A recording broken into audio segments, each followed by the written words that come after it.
Ja som bola od malička absolútny knihomol a vždy som milovala knihy a všade som chodila s knihami. A postupne som repertoár kníh rozšírila o audioknihy. Je to pre mňa absolútne zmysluplne strávený čas, ktorý aj si oddychnem, aj sa všeličo dozviem a hlavne mi je pritom pekne.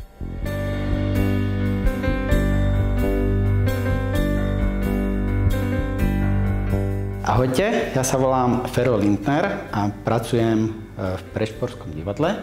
Ja sa volám Judith Hansmann, som spoluzakladateľka Prešporského divadla. Je to divadlo, ktoré pracovalo výhradne ako autorské divadlo a hľadáme spôsob, ako vyrozprávať príbeh čo najpútavejšie.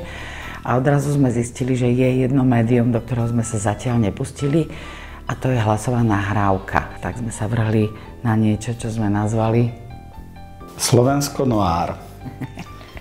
Slovensko noir sa mi veľmi páči, hlavne tým, že je to projekt, v rámci ktorého sa spojí veľmi veľa ľudí rôznych profesí.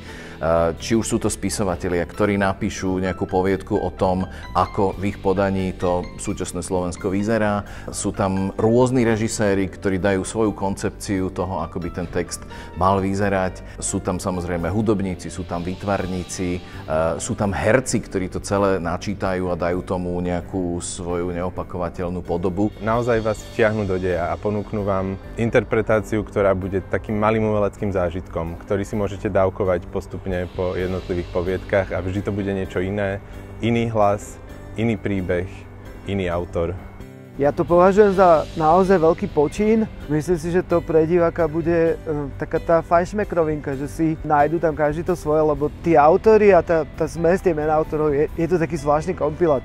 Tá audiokniha sa má ako keby odlišovať od tých ostatných audiokníh tým, že má v sebe spájať 4 druhy umenia. Má to byť spojenie literatúry, herectva, hudby a výtvarného umenia. Ja som fanúšikom audiokníh a je pravda, že je to zase niečo iné. Je to už niečo medzi obyčajnou literatúrou a dramatickým umením. A dobrá audiokniha vie človeka rovnako pohltiť ako klasická kniha a dokáže častokrát sprostredkovať ešte lepší zážitok.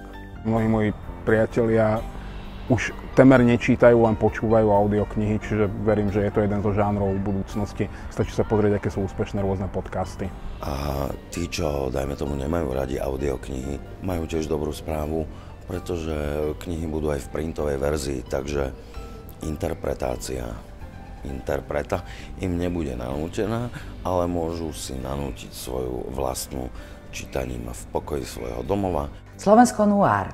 Zbierka poviedok od popredných slovenských autorov, ktoré čítajú najlepšie hlasy domácej umeleckej scény.